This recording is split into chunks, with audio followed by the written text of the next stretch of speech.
Welcome to this week's strategy session. Thanks for joining me. Great having you with me for another show, another look at the charts and analysis of what is going on in the markets. Plenty of interesting things to go through with the ASX 200, got the S&P 500, move on later on to the commodities and also any stock codes that you want me to look at. The stocks that you're interested in, go through the technical structure of those, have them ready. We'll go through those later on. Now, first of all, everything today, general commentary only, doesn't take your personal situation into account. Now, having been through all that, let's get into that first chart. So I've got the ASX 200 to start us off with for today. And it's been another record high this week for the ASX 200. We've also seen strong gains in the small ords as well as the ASX emerging companies. I'll come back and I'll look at those and talk about those a little bit later. And of course, then we'll move on next to the S&P 500 and some of those other US markets as well. So plenty of interesting charts to have a look at today. First of all, though, I want to talk about an indicator that could be causing some concern for some traders. And I want to discuss how important or how much importance we should be placing on that indicator. And that indicator is an RSI.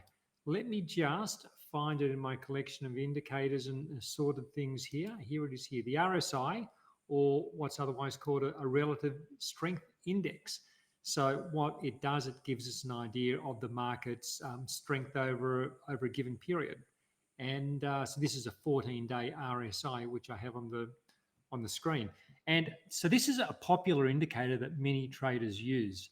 And the most common way people use an RSI is as a way to identify tops and bottoms. So you can see this shaded area. You can see the dashed line. So the dashed line is 70. So when the market gets above 70, it's considered to be overbought. When it gets below 30 on the downside, gets below 30, it's considered to be oversold. And when you have a quick look at this chart, it seems to have some merit. So you can see the high points seem to coincide with tops in the markets and so on at the lower end as well. But when you have a close look on closer inspection, you'll notice that the market can remain overbought or oversold for a while, and that the market can then travel quite a long way during that period. It's either considered overbought or oversold. I'll show you an example. So say we looked at December 2003. So about a year ago, you can see the market's overbought. But here it is here. That's when it hits overbought levels, and it had quite a good run over several weeks before then pulling back. So if you're using the RSI for trying to pick tops, it can lead you a bit astray. The same goes for when a market's oversold. I'll just find a really standout example for you to demonstrate the point.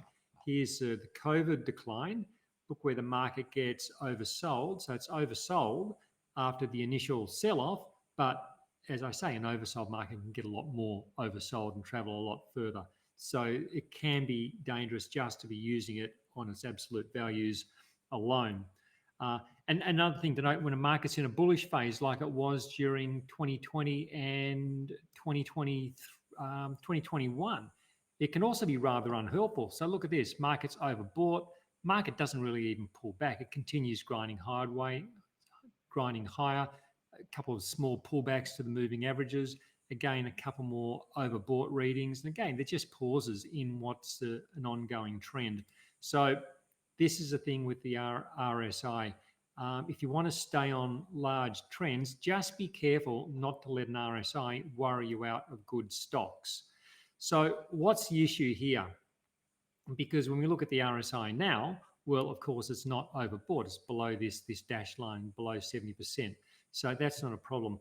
What you might notice is that while the ASX 200 has broken to a new high over the last few weeks, from the previous mark in October, it's hit a new high.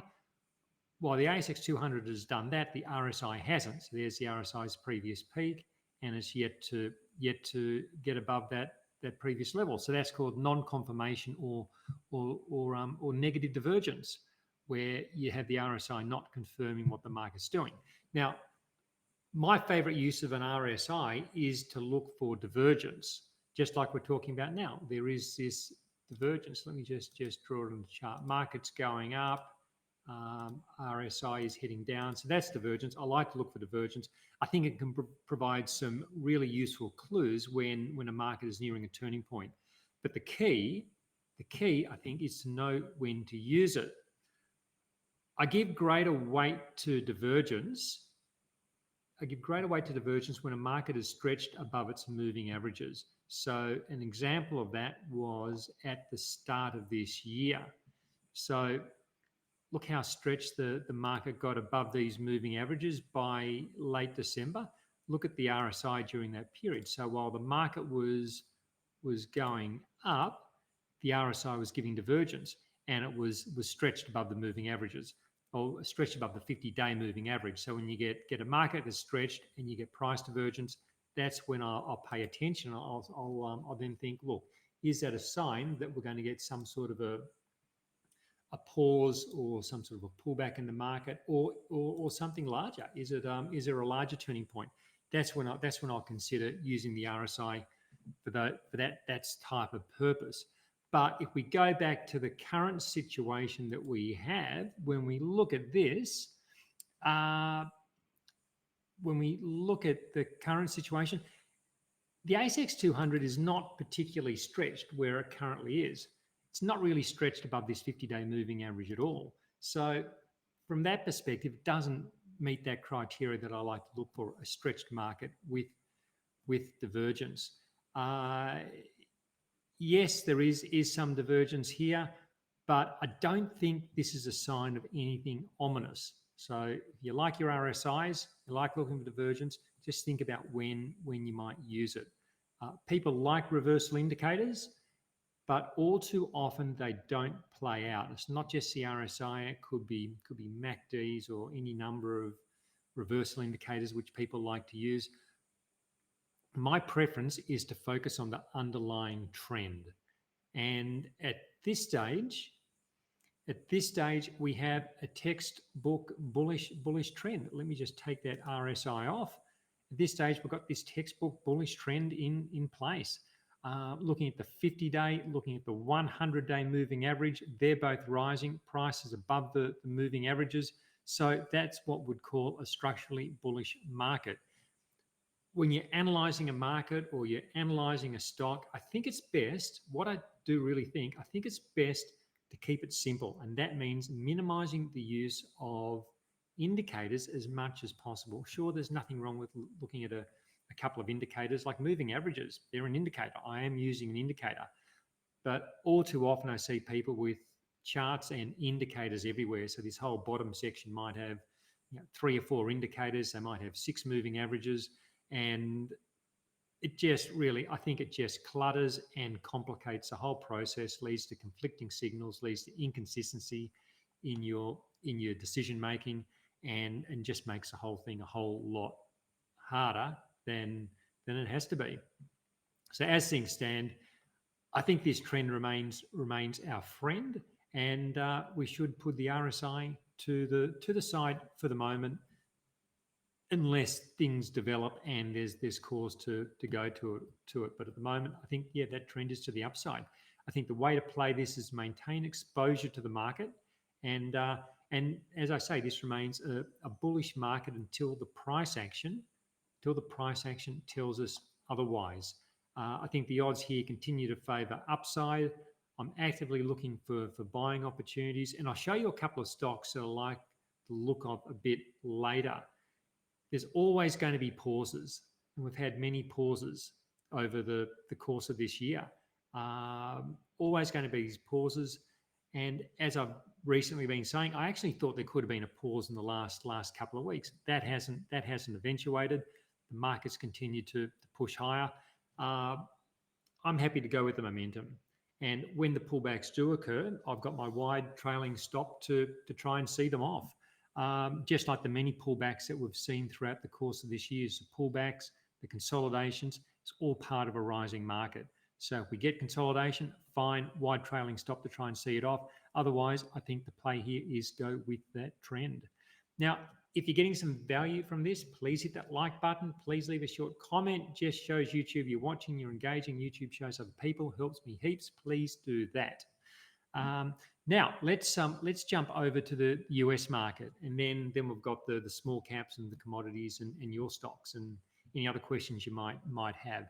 But first of all, S&P 500, and another week, and it's another all-time high for the S&P 500.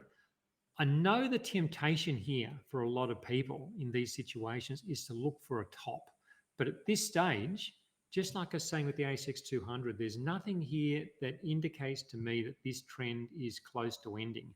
Doesn't mean it can't end, doesn't mean it won't end. It just means the indicators just aren't there to suggest that's the case at the moment. In its simplest form, we can bring this back to price. Where the price currently is, we can bring back the price and moving averages. And we have rising 150-day moving averages, prices above those moving averages. So that is a bullish backdrop. And the same conditions are present when we look across the other major indices in the US. So like jumping over to the Dow. So this is a chart of the Dow Jones Industrial. Just looking at this, this has actually had the cleanest trend of the three big US indices. So that's the S&P 500, the NASDAQ, and of course, this one here, the Dow.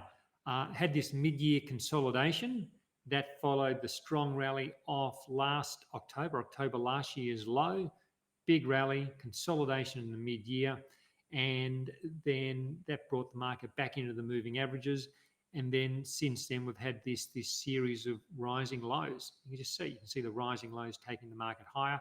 And of course, we've got the corresponding higher highs as well. Prices have paused this week after the latest rally off the 50-day moving average. So prices pulled back to near the 50-day, rallied again, good rally off there. And these pauses that we get, they're a normal part of a trending market.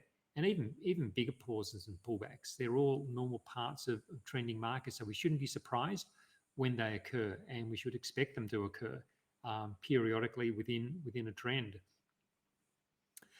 In fact, I think like another important point to note is like these consolidations actually are an important part of a sustainable trend. It's when prices accelerate away.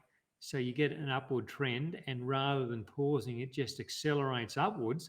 That's when I get worried, when they really start to pull away from the 50-day moving average. That's when I'll get concerned. But that's not what we have at this. That's not what we have at the moment. The same applies for the NASDAQ. Let's quickly jump over to the NASDAQ. Same applies over here. It's been more volatile. There's been more volatility in the NASDAQ than the Dow. But the underlying conditions remain bullish. NASDAQ hit a new all-time high on Thursday. I think the odds again here favour that this is not the last all-time high for the NASDAQ in this bullish phase. And that's an interesting point in itself. At some point, an all-time high will be the final high in the cycle. That's just how it works. The market has to top out at some point. So there will ultimately be a final high. And this is the interesting thing, because lots of people try to predict that high in advance. And ultimately someone's going to claim, oh, look, they're going to say, hey, I called the high. I said the market was unsustainable. I said it was going to top, and look, it has. But what you'll typically find is that the people who go out and they jump around and say, look, the market's about to top out, what you'll find when you look back at what they've been saying previously is they've been calling a top for much of the way up, and they've probably missed out on most of the bull market. There've been people who have been calling a top in the market since not long after the market got above the moving averages. So they've been wrong for a couple of years. I saw a guy on X today saying, look, I've been out of sync with the market. A really prominent Wall Street strategist saying, I've been out of sync with the market for a couple of years. That's a lot of profit to give away, being out of sync for a couple of years, digging in with calls one way or the other. I accepted long ago that tops are just too hard to pick. I've had lots of goes at picking tops, picking lows over the years, particularly in my 20s, in my early years on the trading desk. My approach now is stay with trends for as long as possible. and I'll use wide trailing stops to get me out after the top. So I won't preempt the top. I'll let the top pass. I'll let the market come back, take me out. That's how I'll approach it now. Sure, I'll give back some profit when these trends end. So if it was to end today and start coming back, yeah, I'm going to give back some profit. But that's a price I pay to stay on these big trends. And I put myself in a position to profit from a trend that could get a lot bigger.